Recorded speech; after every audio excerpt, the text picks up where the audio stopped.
care providers and government to advance the health of Ontarians. Mary provided staff leadership advocating for a highly successful Ontario stroke system. Mary also was Chief of Staff for the Minister of Health. She has a 40+ experience in health, social services, and community development, 17 years of research with the Heart and Soul Foundation. I will give this kind notice now to give some questions. Bon après-midi à tous. C'est un plaisir de voir qu'on est toujours aussi nombreux dans cette salle et j'espère plein d'énergie pour cette dernière présentation. C'est mon plaisir de vous présenter Marie-Lévis. Elle est vice-présidente Recherche et échange de connaissances Canada et aussi directrice exécutive Mission Ontario pour la Fondation des maladies du cœur et de l'AVC. Cette présentation va avoir lieu en anglais, donc vous pouvez utiliser les casques pour l'interprétation simultanée. Merci.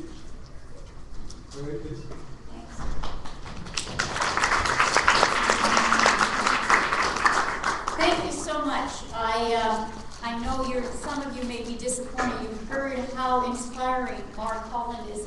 Across Ontario really changed the landscape in terms of tobacco control. As you all know, it's been a 30-year history, but that history really started with local action that really created a different public attitude towards tobacco that allowed, you heard me referred to as the Chief of Staff and Minister of Health, and I was pleased enough to, during my time working for the Minister of Health, was when the first tobacco legislation came in Ontario in, I think it was 93. And then kind of things went more local again for a while, and then with Smoke-Free Ontario it came back more provincially, and today the government is making an announcement on yet further measures to really deal with tobacco control. And so one of the lessons of advocacy is that when you've worked hard as an advocate, when the minister's office then phones you up and says, we're doing a press event tomorrow and we'd like you to be there, you go. And so if you haven't been on the news wires, you may not know that the minister was making an announcement, I think it was at 2 o'clock today, and Mark had been invited to be one of the responders after that announcement. So when we talked last night, there was no question about it. He really needed to be there to show his support, having been a very strong advocate for tobacco control and working very hard with OCAT over the last several months. So that's the good news of why he couldn't be here. But as I say, it's really the work of groups like yourselves, individuals like yourself, that create the climate that allows us to have the kind of policy change that we need. And so I'm very pleased to be with you this afternoon and try to share with you some of I'm calling them my 10 lessons learned, or my 10 pieces of advice to you in terms of how you can really empower communities. And I was saying to Jillian and Sam, as we were kind of gathering just before this session, that advocacy has kind of been part of my life all the way along. It just was a kind of understanding in my family that one would do advocacy. And when I think back over my career, the thing that really sticks out in my mind almost as much as anything is the one time I wasn't an advocate and how I still regret it.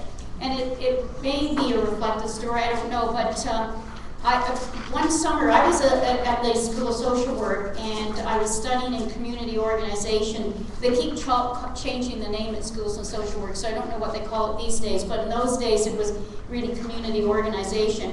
And so I got a summer job at the Children's Aid Society, and they didn't quite know what to do with me because, of course, I hadn't had all the casework courses that most of the people that come to them for summer jobs have done. So they put me in charge of working with the nurses and the really young children. And I spent the summer helping children move from a foster home into their adoptive home. And it was a fascinating experience, which of course led me to loving children so much that I immediately thought I could afford to have my first child and got pregnant right away. Can't remember how that one happened, but anyway, there it is. But what I actually remember is there was this one little girl that was in a lovely foster home. She seemed to be doing very well, but the foster family was moving to Guelph. And so the decision was made by the nurse that the child had to be moved to a different foster home. And it wasn't like it was going to be a long-term placement. This was not going to be the solution for this young child for the rest of her life. And I participated in that move to the other foster home. And I often afterwards said, why did I not say, why are we doing this? We really oughtn't to be doing this. Can't we make another conclusion here? Why can't we let this child go to Guelph until we know the opportunity for it? So I share that with you just as a way of saying, don't ever miss the opportunity to advocate when you see something that you don't think is the way it should be and you really want to make a difference. So that's by way of a little bit of background. And as I thought about my 10 lessons or advice to you on advocacy, the first one was an easy one to come up with. And but that doesn't work very well that way. Somebody's gonna master this for me. They're gonna figure it out. Okay. Did I press the wrong button? Okay. It's the red button. So the first is the obvious one of develop a shared vision. And the really important word in that is, well, vision's an important word, but also shared. If we're talking about community, empowering the community, we really have to engage the community. And again, I'm going to draw on a very early experience of mine. I had the great opportunity to be a community development worker up in the Jane Finch area. And when I first got assigned to the community, I met with people from other agencies, and we talked about what the community needed. This was way back in the 70s, a long time ago, and there was nothing, no organizations in the community. And we began to think as a group of agency people that maybe what we needed was a multi-service agency that would really serve the needs of that community. But I had a community development mandate, and so I thought, no, I've got to ask the community what they want. And I got to work with community people, and they said, no, we don't want a multi-service agency. What we really want is a community-based organization.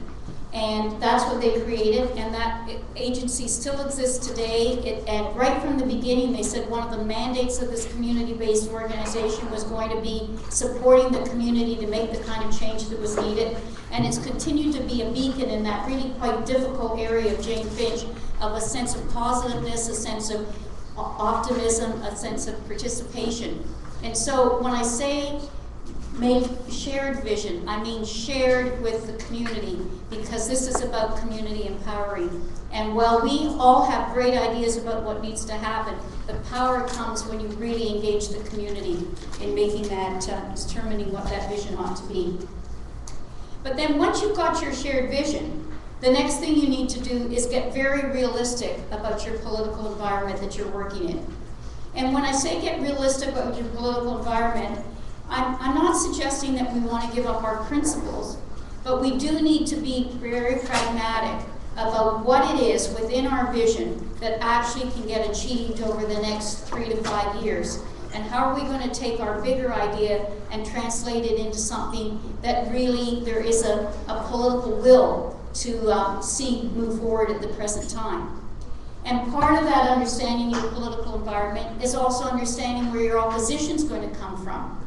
And sometimes you can't change the opposition, but you can be very clear on your messages. And so when you're meeting with someone to get their support, you're able to almost in advance give them an inoculation against the opposition points that they're going to hear on whatever it is you're putting forward, so that you can preempt the opposition by having your case understood. You can also sometimes neutralize the opposition. Again, I think back to that Jane Finch experience, and one of the local agencies, we were applying to the United Way for our very first grant, and we heard that someone at one of the local agencies said, oh, that's just a community group. So we didn't just go and complain to United Way, we made an appointment to go meet with the CEO of that local agency and sat down with him and said, we understand you think we're just a local group, we want you to know what we are and what we're trying to achieve. Now, he probably went away from that meeting feeling like they still should be giving the money to my big agency because we can do more. But how could he then, after we had that face-to-face meeting with him and really explain what we were trying to do, how could he go around us? Very difficult. So as I say, sometimes it isn't that you're going to get everybody on your side, but you can at very least neutralize them. You can understand their messages and what they're going to say and be ready with your own messages. But about understanding your political context, as I say, most of all, it's really seeing what the opportunity might be within the shorter term horizon that really could create energy and get change happening. So you're thinking you have to do that? I think you don't have to. I think I can figure this out. It's the red book. Yeah, you're okay? Yeah, thanks. So the third area that, and this is one that everybody always talks about, and so I'm not going to spend a lot of time on it. Nancy Dubois has a whole section on communicating that's very good, and you can go on websites and go, lots of great advice about getting a clear message. It goes without saying that that's absolutely critical. And I mean, it's as simple as being able to say what you're going to do, and so what, you know, like why is it important, and now what? You know, so just remember those very simple things. If the message that you've got doesn't really answer the what, the so what, and the now what, it's probably too complicated, and it's probably not going to serve your needs in empowering the community to get positive change. And as you think about your messages, the other thing is, of course, you've got to think about your audience, and you've got to gear your messages to serve your audience. Now, for example, last year when the team came to me and they said we really have to reach younger people about how they need to do CPR training, and so we're going to do something about zombies. I said, zombies? We're going to do something about zombies? You got to be kidding. But I went home and talked to my daughter and my grandchildren. They said, yeah, Granny, you should be doing zombies. That's good, do zombies. So we do zombies.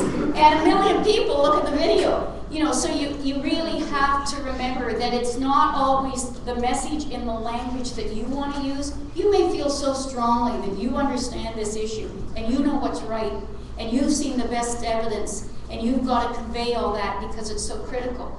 But that's not the point. The point is that whoever you're communicating with has to get the message. And so you really have to think of the new ways of communicating and the message that will really resonate with them, and also engage them at an emotional level so that they'll want to take action and engage with you and be involved in what you're doing. So that is number 3. If we move to number 4, shared leadership. I can't stress enough how really critical I think this is for any kind of community work. You know, we all have different contributions that we can make. Sometimes we're in an organization that loves to get front and center, and so they give you the mandate to go out there and be in front of the press, be the message carrier, really get right out there in a leadership role. But some of us work for organizations that's the very last thing they want. They really don't want any media coverage. They don't want you to have a profile because somebody else in the organization needs the profile. So maybe you're someone that has to do the work in the back room and really is never front and center. But there's so many different tasks that need to be done, and there really is a way to share that leadership. And when you look back at successful social movements, it's all about shared leadership. And when you think about that, the other thing you sometimes need to think through is, what does that individual need from you so that they'll have support within their own organization to act? So sometimes the group can come up with a strategy to help that person problem solve how they get their own organization on side. Now sometimes, again, that can be very informal. Sometimes nothing works better than a letter to the CEO saying, Jillian's making an outstanding contribution on this issue, and we're really indebted to your organization for making her time available to support us in this very important effort. Well, if they were planning to take her off that issue, pretty awfully embarrassing. So you really create a climate where that individual will have support within their own organization to continue to play a leadership role. So I really encourage you to think of those creative ways to ensure that you're really sharing the leadership among everyone and you're supporting each other to get the support that you need. And as I said, above all, you need to have fun. I mean, this has to be about making it enjoyable for everyone, that people look forward to your meetings, people look forward to working with each other. So think of a way to celebrate successes as they happen, and enjoy each other's company and really have a good time as you're going. So thanks, Sam.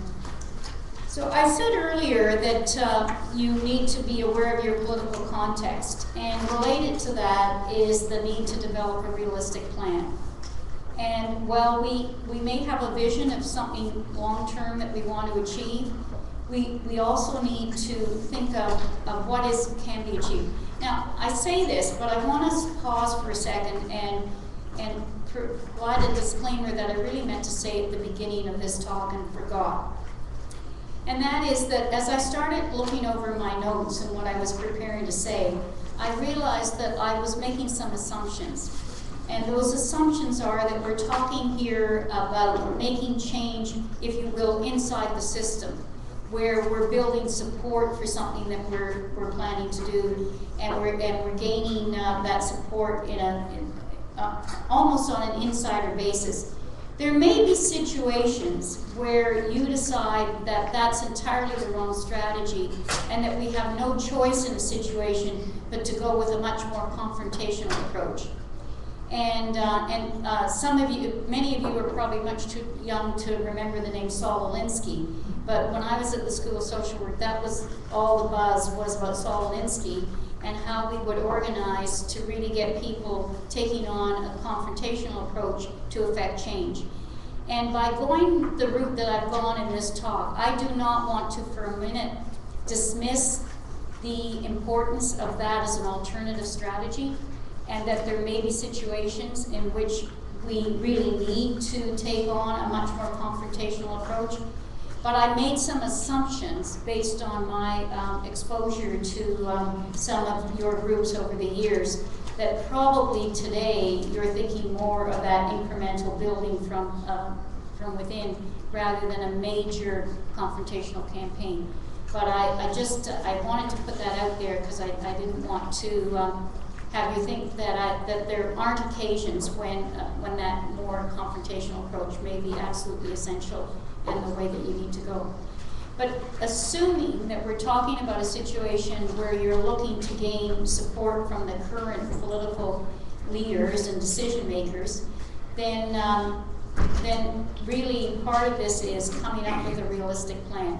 But the other reason for coming up with a realistic plan is because what you really want to ensure is that you're going to be successful. And that you'll have some successes that can build momentum.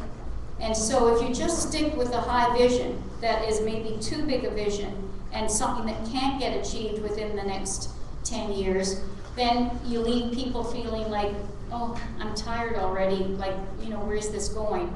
Whereas if you have a more realistic plan of something that can get achieved and you break it down into doable pieces, then you create momentum. And that leads to the kind of change. And back to my tobacco experience, you get one bylaw in one municipality, and then another municipality goes, and the next thing you know, at a provincial level, we're able to demonstrate that there's enough support to have provincial legislation.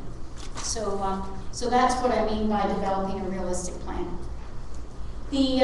When I say work your networks, I really mean that. When you're doing this kind of work, and you're going to be doing advocacy work, when you're going to be getting communities engaged and empowering them, you have to pull out all the stops in terms of anybody that you know that may be able to help you in some way. So trying to think of an example of this, it was back in the early days of the stroke strategy. I thought of an old friend who'd been on one of my very early work experience, he being the treasurer of the not-for-profit organization I was working with, and I really liked working with him. I thought he was a great guy to work with. So when I got to Heart and Stroke, and we were just getting started in the very early days of working on a stroke strategy, I thought, well, what I really need is a volunteer leader. I can bring the leaders from the healthcare together, but sometimes it's very helpful to have a volunteer chair who's not within the system, but is somebody that can be more a bringer together. And so I phoned him up and asked him, and he said, no, I can't take this on right now, but my sister might be willing to do this. So I thought, that's interesting. So anyway, I recruited his sister with some wondering if this was a good idea. And she was fine. She was definitely a more than okay chair. Not a really, really strong chair, but an okay chair. But along the way, I learned that what I hadn't known is that this old acquaintance of mine was chairing the Conservative fundraising campaign for my carers. And I didn't even know that when I'd asked him if he'd chair. And so we got to a very difficult point where things weren't happening the way we thought they needed to happen on the stroke strategy. So I said to my chair, You know what, I really think that we're going to need an intervention where somebody speaks to the minister's office. And she said, yeah, I think, let me give my brother a call. And I thought, because at this point, I couldn't have called him because he offered her. But she understood, and sure enough, he made that call, and sure enough, when I made the next call, I got an answer right away. So, again, that's just a very small example of working your network. There's so many ways that one can work your network. And really remembering the people that you've known years ago that are over there. You know, you're meeting somebody in the grocery store, and don't forget the old connection and get them connected and so on. So that is a lot of community empowerment, is helping people see connections and encouraging them to make those connections every day of the week in any way that they can. So, moving right on to number 7, in terms of timing is everything. So, timing is everything. You just never know when things are going to go your way and when you're going to end up. We happen to be, if you will, in the right place at the right time. And I'll give the example of stroke. And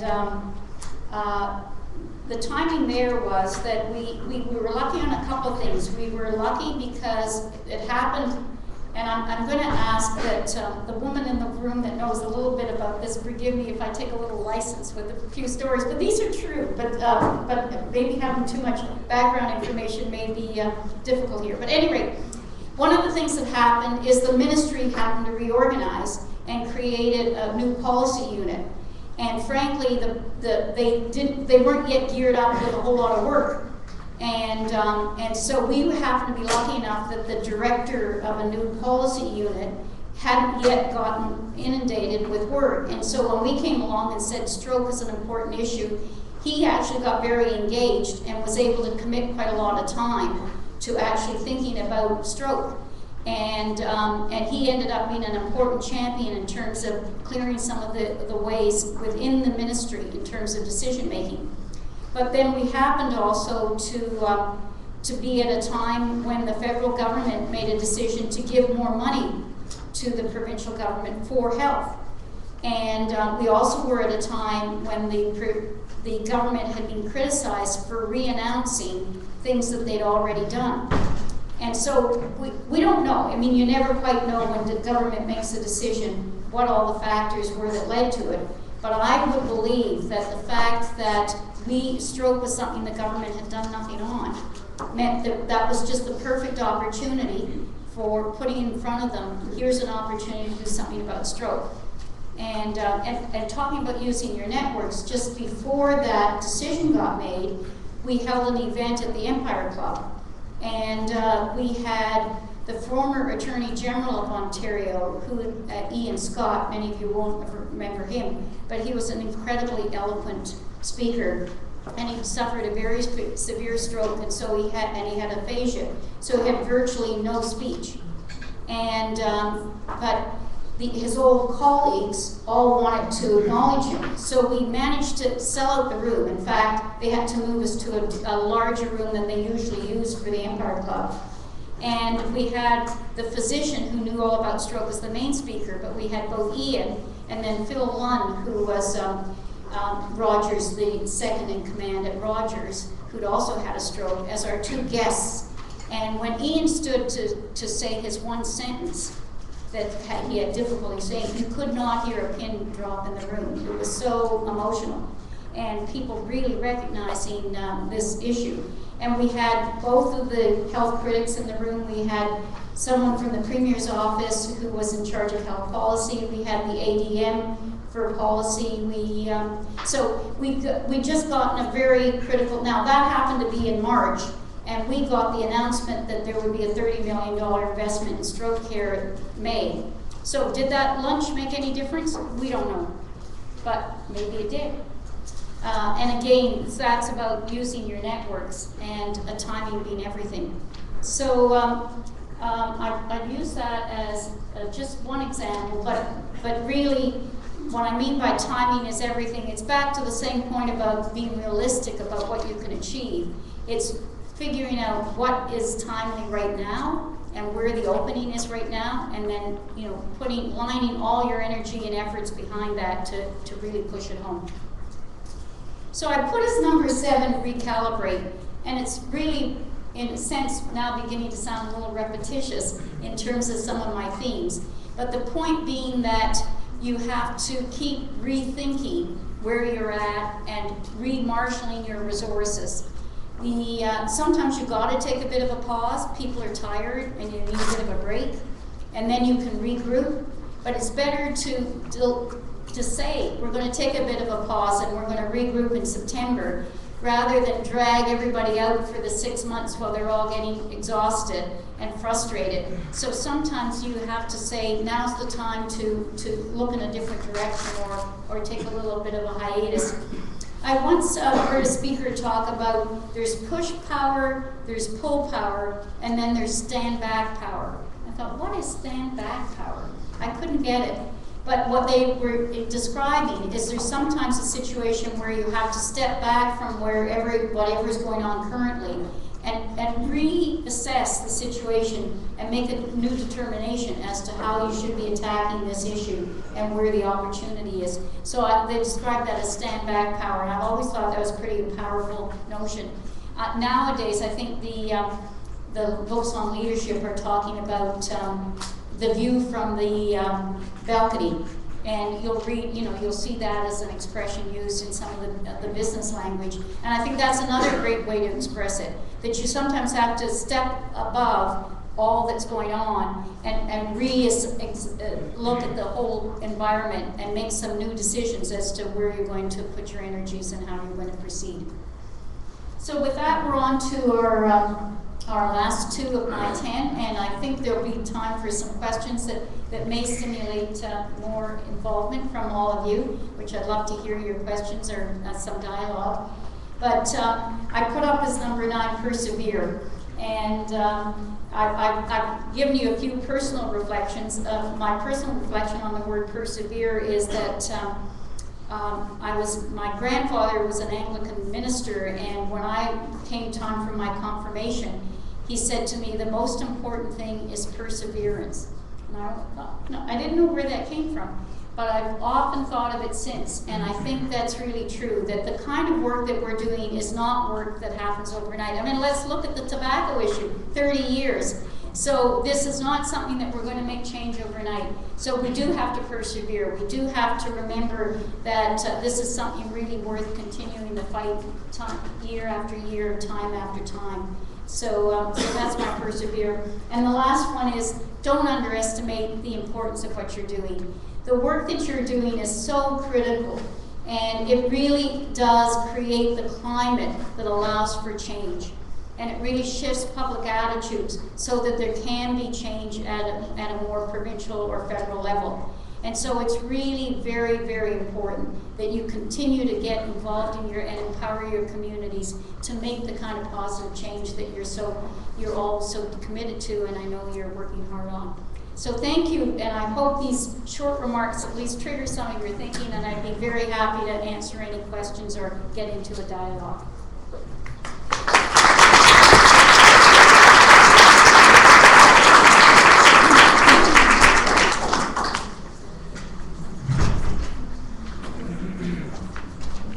Is there a question? You've got a question? Here comes a question. Or a comment. Hi, I'm Homestead, and I'm from Great Bruce Company. And so I want to say thank you for sharing your thoughts. And I thought it was a great way to wind up the conference and really give us a lot of thoughts for moving forward. But on that note, I also want to say thank you for allowing Sam to be part of our Health Counties Partnership. Sam brings a wealth of knowledge to our table, and it's just a real pleasure. Oh, great. Thank you.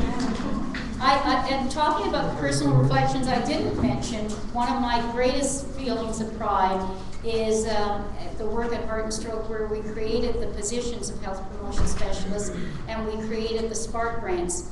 I think the Spark grants are the only grant program that actually says you need to advocate to be successful to get a grant. And so we're very proud of the work that those community groups have done to all across the province. It's so exciting to watch, and it's great the work of the health promotion specialists in supporting some of those community efforts. So thank you for that comment. Really appreciate it. Anyone else? Just a question is, sometimes we go and advocate and we speak of the government, but most of the time we get denied our requests. In your experience, is it wise to go back, and what you should do to clear that, get an understanding from that side, and how we can really, at the end of that, and come back fresh and feel it's in this.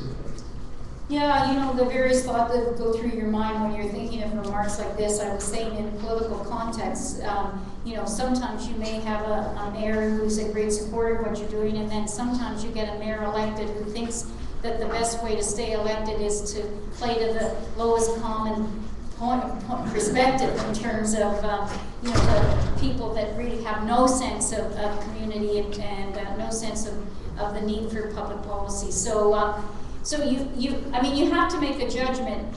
If the political climate is so anti what you're proposing, then it may be that the time has come not to go at it head on in a political sense, but to build the support at another level, to regroup in another day. And I'm back again to the tobacco example of in the late 90s, things did have to move from being a provincial focus back into a municipal focus, because that's where there was some support and some action could happen.